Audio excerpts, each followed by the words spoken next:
Man United fans, you need to see this. Big changes at Old Trafford. A lone star returns. A Wonderkid dubbed an animal lion face. And the shocking cost of sacking Erik ten Hag money back is revealed. Plus, Omar Berrada's stadium plans and INEOS cost-cutting strategy. What does it mean for United? Man United news. Lone star returns to Old Trafford as Omar Berrada makes new stadium statement. Manchester United never stray far away from the headlines and are receiving plenty of attention following their latest financial results. It has been confirmed the Red Devils forked out £14.5 million in compensation to facilitate the exits of Erik ten Hag, his backroom staff and transfer chief Dan Ashworth. The costs of the absence of Champions League football were also made clear. Things remain difficult on the pitch as Ruben Amorim looks to bounce back from defeat against Tottenham.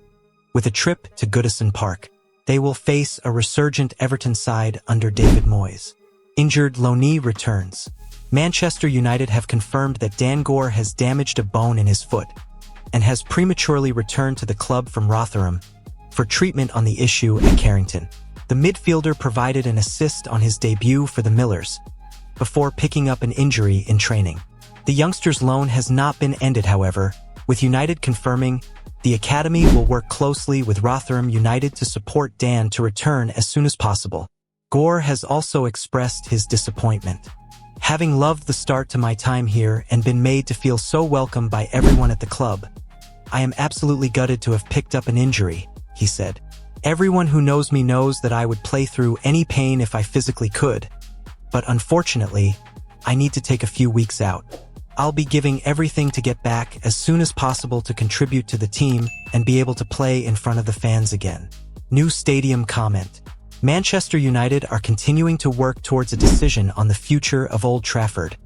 Omar Berrada confirmed as part of the club's quarterly financial results.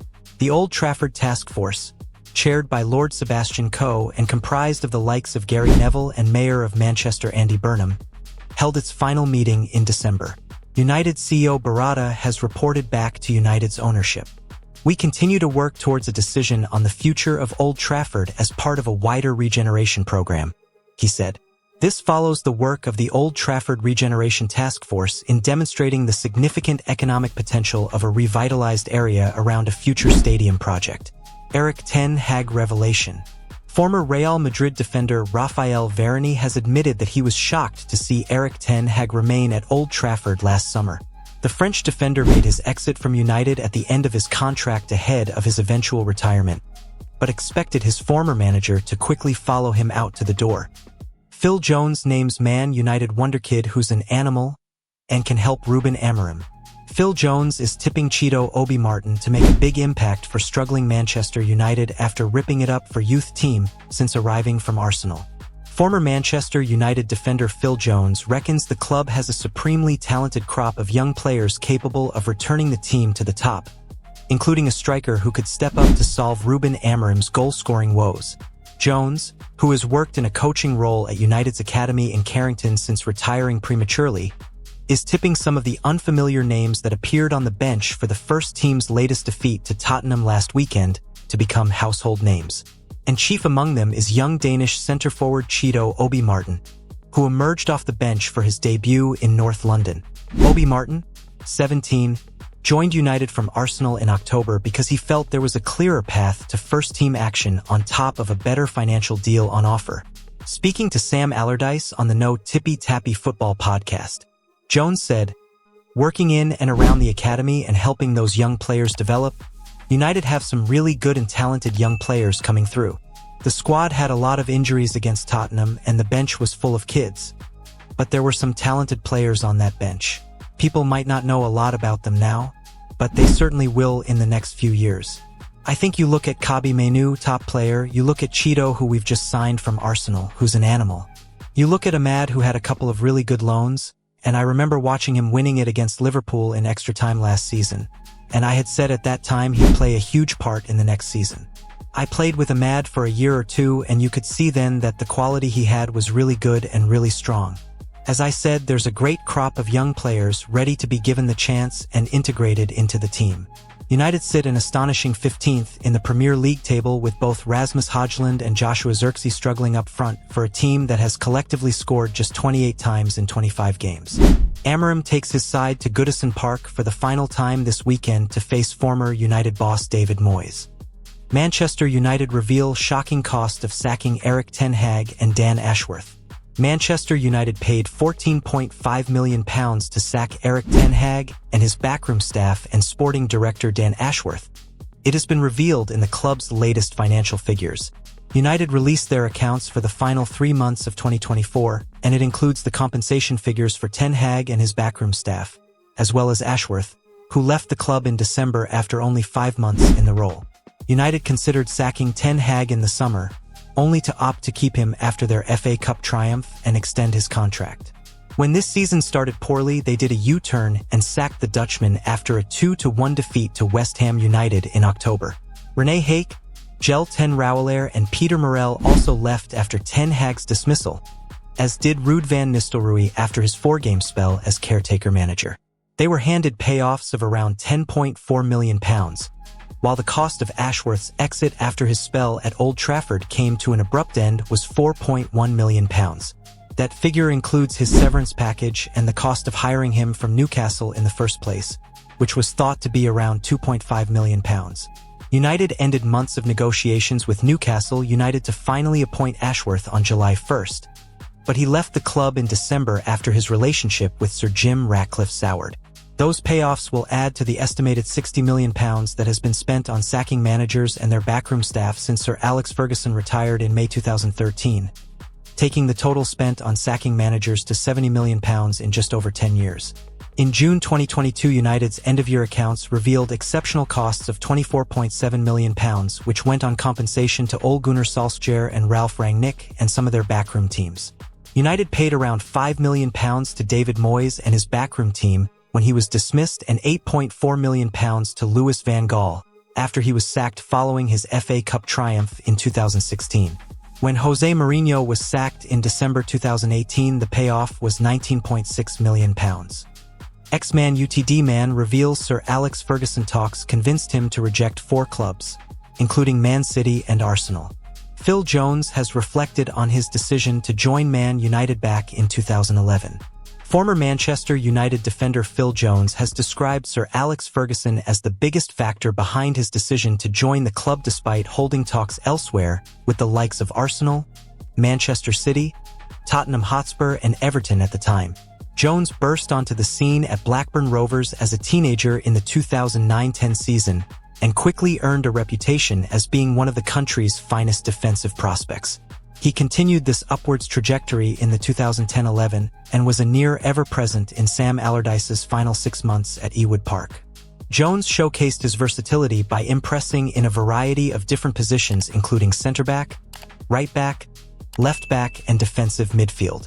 Jones was named in England's under-21 squad for the 2011 European Championship by Stuart Pearce, and during the tournament was the subject of rampant speculation linking him with a move away from his boyhood club. Phil Jones discusses Man United move. Phil Jones, who was forced into early retirement at the age of 30, was reunited with former boss Sam Allardyce for an appearance on the No Tippy Tappy Football podcast, which also features BBC radio presenter Natalie Pike. During the show, he discusses the event leading up to his exit from Blackburn Rovers as a number of top clubs circled for his signature. Jones, who joined United for £16 million in 2011, said, "So believe it or not, Sir Alex was the last to come in.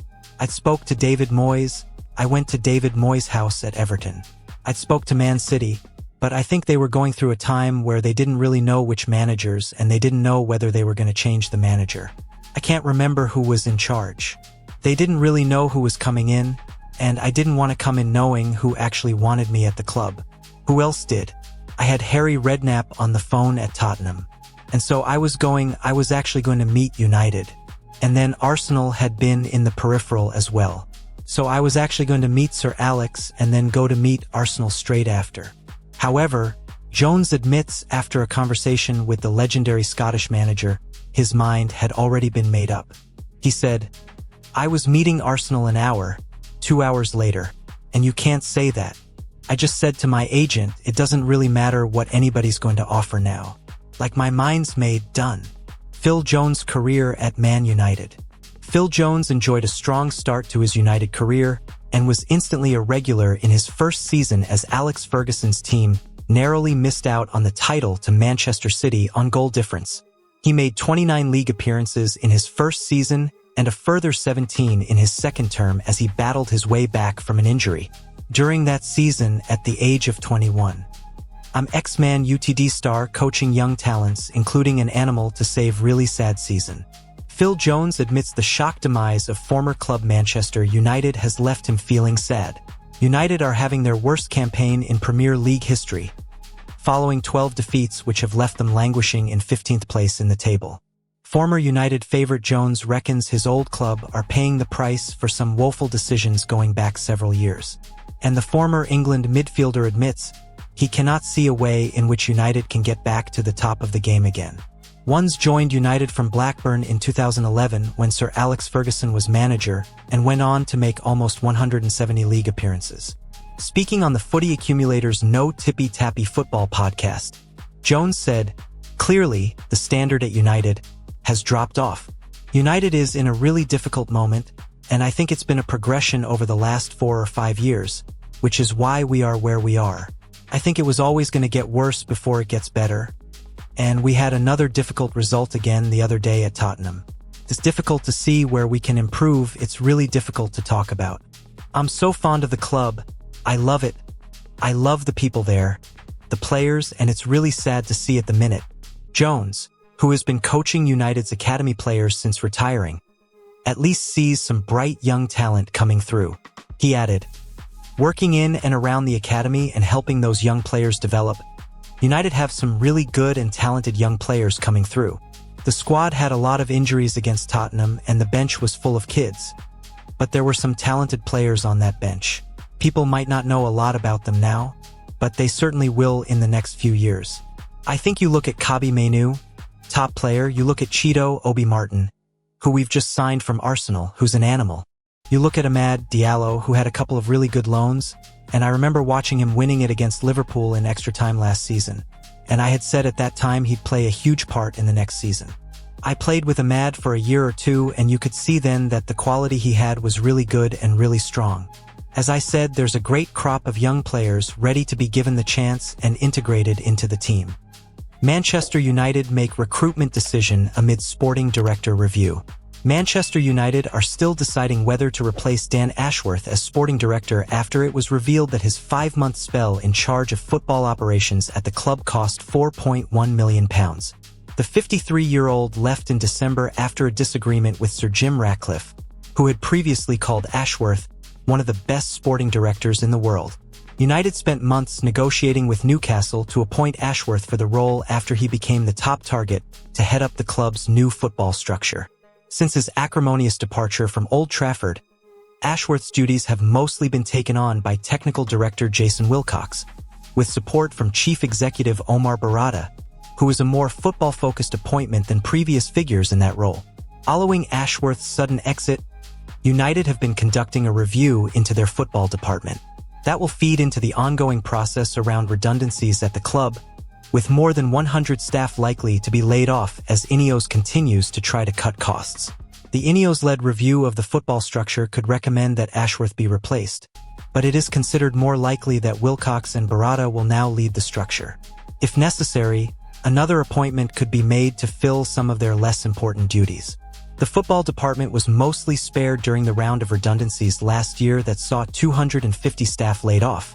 But it is expected to be hit this time around, and some scouts could depart as part of a streamlining operation. However, one appointment is set to be made permanent, with Christopher Vivel set to stay on as the director of recruitment. The 38-year-old German had been at the club in a temporary role, covering the summer and winter transfer windows.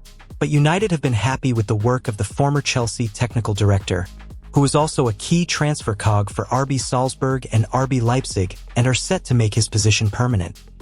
Man United have three-step Victor Gyökeres transfer plan as Ruben Amorim faces £93 million dilemma. Manchester United could still sign Victor Gyökeres, despite last year's worrying financial results. On Wednesday morning, It was revealed that the club only made an operating profit of £3.1 million, down from £27.5 million during the same period in 2023. United forked out £14.5 million on the sackings of Erik ten Hag and his coaching staff, as well as the hiring and then dismissing former sporting director Dan Ashworth. The club also announced that revenues had dropped to £198.7 million for the final 3 months of 2024, down from £225.8 million during the same period 12 months previously. The latest financial results show that the club owe £414 million in transfer fees to other clubs, while debts rose from £506.6 million to £515.7 million. In an official statement, Omar Berrada accepted the challenges that United face on and off the pitch before putting the spotlight on the regeneration of Old Trafford. The club's chief executive said, "We recognize the challenges in improving our men's team's league position, and we are all working hard, collectively, to achieve that. At the same time, we are pleased to have progressed to the knockout phase of the UEFA Europa League and the 5th round of the FA Cup. Meanwhile, our women's team is currently placed second in the Women's Super League and has reached the quarter-finals of the FA Cup. Our redevelopment of the Carrington Training Complex remains on track. We continue to work towards a decision on the future of Old Trafford as part of a wider regeneration program. This follows the work of the Old Trafford Regeneration Task Force in demonstrating the significant economic potential of a revitalized area around a future stadium project. With the club under pressure to comply with the Premier League Profit and Sustainability Rules (PSR) during a difficult period, they may be forced to raise funds before looking to sign somebody like Gyökeres. The 26-year-old striker has been heavily linked with a move to United since Ruben Amorim replaced Ten Hag. In fact, according to the Mirror, Gyökeres, who has an £80 million release clause, would love to move to Old Trafford.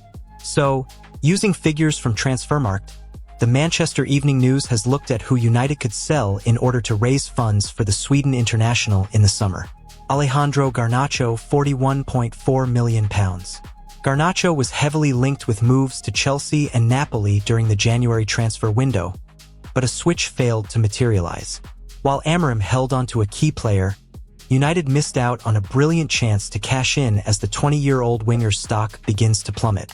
Viewed as pure profit in the eyes of PSR, the Reds could cash in on him, having revoked his previous untouchable status. Joshua Zirkzee, £34.8 million. Zirkzee has struggled to impress since joining United from Bologna for £36.5 million in the summer.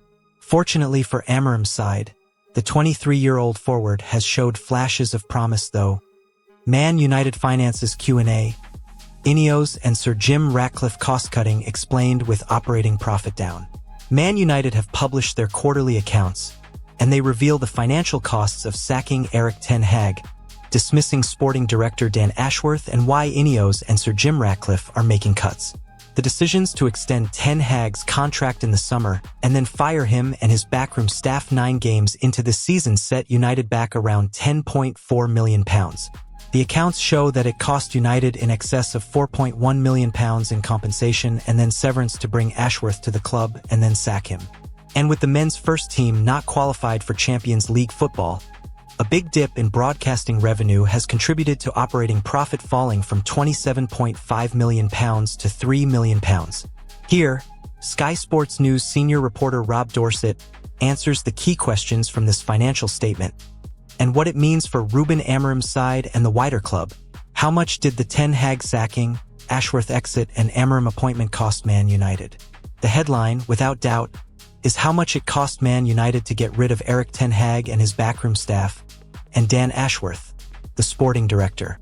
The Ashworth one is really interesting because the accounts show that, in this period, it cost United in excess of £4.1 million in compensation and then severance to bring Ashworth to the club and then sack him, and he was in place for 5 months. It's clear there were further costs of employing him in other accounting periods, but the exact amount isn't specified. That's not good management, plain and simple. They got that one wrong. I don't think it's a huge shock that elite managers cost a lot of money when you appoint them and sack them, but again there are question marks because Erik ten Hag was given an extended contract in the summer, only to be sacked a couple of months later. One thing that isn't specified in these figures is how much it costs to appoint Ruben Amorim. We've learned those costs are actually included in the amortization section of the accounts, which means the reported £8.5 million compensation cost that United had to pay Sporting for his services has been spread over the duration of Amorim's 2.5-year United contract, in effect, £2.3 million per year. Another big cost. It shows how expensive it is for these huge clubs to change their managers and make big changes at the top. But it also raises serious questions over how Man United is being run right now. The bosses at Old Trafford have made some very significant changes, and those changes have cost them an awful lot of money. Do these figures suggest there will need to be more cuts from Ratcliffe and INEOS?